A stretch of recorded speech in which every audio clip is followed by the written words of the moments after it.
Okay, in this chapter, the first chapter, we discuss the company's industry economics, basically the company's, external environment. For example, competitions, which is very important because the environment will determine what the business strategies the company applies,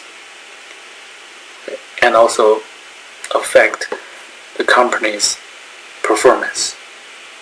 Right? We know if there is a financial crisis, only a few companies were not affected, right? So, industry economics is very important, and its effect will be reflected in the financial statements. And also,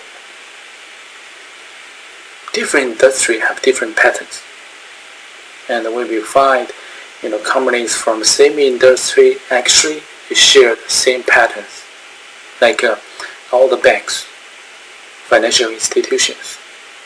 They have very high, short-term debt, accounts receivable. For utility firms, they have a huge amount of the long-term assets. Right? So these patterns is shared by all the firms in the single industry. Okay, now I'm going to use this example, question 7, to show how the industry economics influence the financial statements, particularly the balance sheet. We have 3 firms: American Airlines, Intel, Disney. These 3 firms are from 3 different industries, right? Totally different industries. One is the transportation, one is semiconductor producer, one is entertainment, right? So I believe you guys are all familiar with these 3 firms and the industries. As I said, different industries have different competitions, different capital requirements, so they have different patterns of financial statements. We are given 3 firms from A, B to C. Now we are going to identify which firm is A, which firm is B, and which firm is C. We are only given 2 numbers from the common-sized balance sheet. So common-sized balance sheet, mostly all the accounts, liabilities, and the stockholders' equity accounts are scaled by total assets. So we get the percentages. One is property, plant, equipment over assets. The other is long-term debt over assets. Okay, so which do you think, let's compare first. C firm has highest percentage of fixed assets ratio, also has highest leverage in long-term debt over assets. So just think, what kind of firms, these 3, you think should have highest long-term assets ratio and long-term debt ratio? Probably something is, some students believe it's Disney, because Disney has a lot of, properties. For example, attractions, buildings, and equipment, right? Parks, resorts. But actually, Disney has 1/3 of its total assets as intangible assets. If you check Disney's balance sheet, actually goodwill is almost 1/3 of the total assets. Goodwill, I know, is intangible assets. So actually, property, plant, equipment is not the biggest part of Disney's balance sheet. So we now, Mickey Mouse, Donald Duck, we all know that, right? So their brand name and also their represents Disney.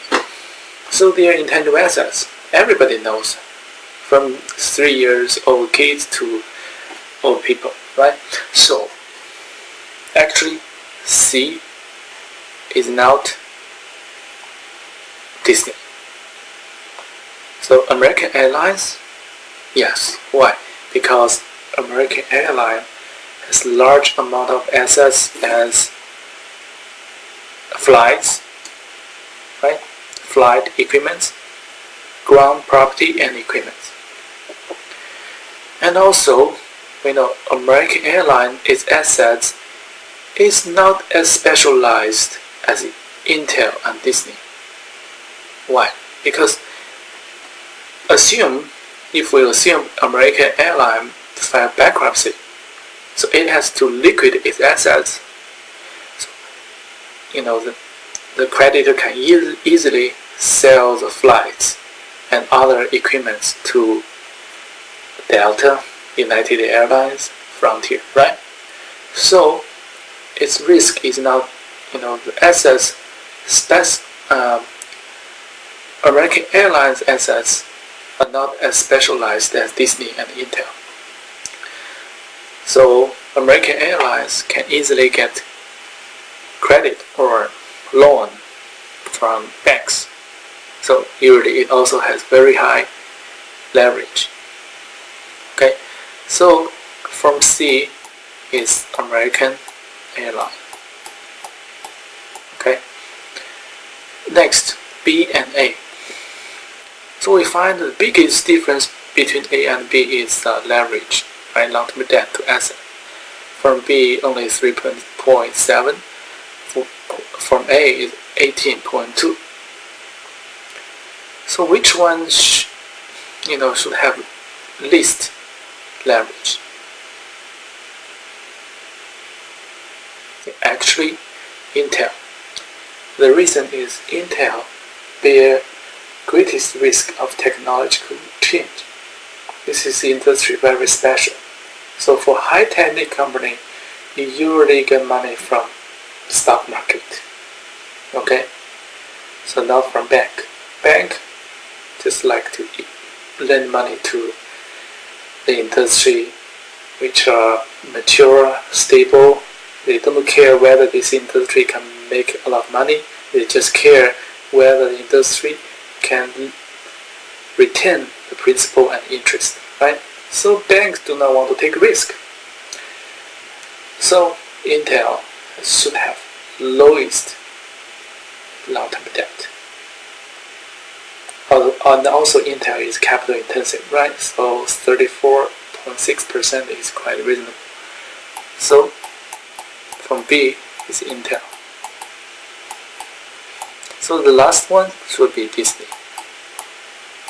I also check the 10K form of Disney. These ratios are quite similar to the current financial statements or balance sheet. So in this example, we will find different industry have different patterns of financial statements.